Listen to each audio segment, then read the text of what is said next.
A A អូខេបងប្អូនទាំងអស់គ្នាដូចដែលបងប្អូនធ្លាប់រៀនមកហើយ A គឺស្មើនឹងសំឡេងស្រៈអ្វីដែរក្នុងភាសាខ្មែរយើងអូខេ A គឺស្មើនឹងសំឡេង A អូខេវាមានសំឡេងច្រើនវាមានអាចជាសំឡេង A សំឡេង E សំឡេង E សំឡេង A ប៉ុន្តែនៅពេលនេះយើងរៀនអំពី A មានសំឡេង E ជាមុនសិន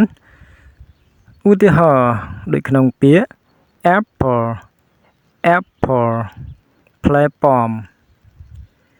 ពាក្យមួយទៀត ant ស្រមោចអូខេអញ្ចឹង A ក្នុងទីនេះគឺមានសំឡេង A apple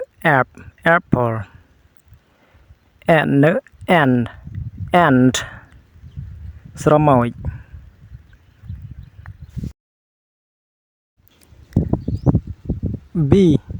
B អូខេអញ្ចឹងអក្សរ B មានសំឡេងស្មើអក្សរ ប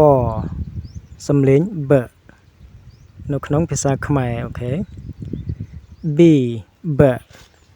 ឧទាហរណ៍ដូចក្នុងពាក្យ bug b a g bug ប្រែថាសត្វល្អិតមានស្លាបរឹងពាក្យមួយទៀតមានពាក្យ box b o x box ប្រែថាប្រអប់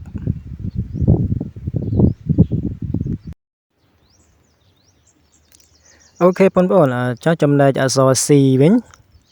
មានសំឡេងអ្វីដែរក្នុងភាសាខ្មែរយើងអូខេ C មានសំឡេង2យ៉ាងគឺស្មើនឹងសំឡេង ខ ហើយនិង ស ប៉ុន្តែនៅក្នុងពេលនេះយើងរៀនអំពី C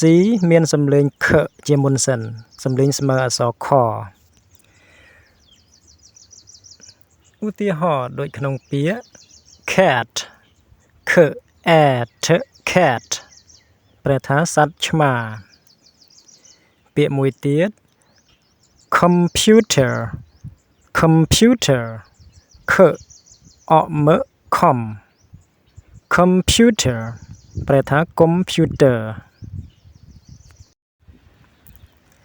អូខេតមកទៀតយើងដល់អក្សរ C មានសំឡេង ស វិញម្ដងគឺមានសំឡេងស្មើនឹងអក្សរ សអូខេតើយើងអានពាក្យក្នុងឧទាហរណ៍ circle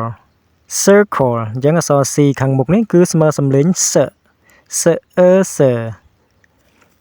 I និង O ស្មើស្រៈ ស circle ប្រែថារាងរង្វង់ឬក៏រូបរង្វង់អូខេពាក្យខាងក្រោមទៀត circus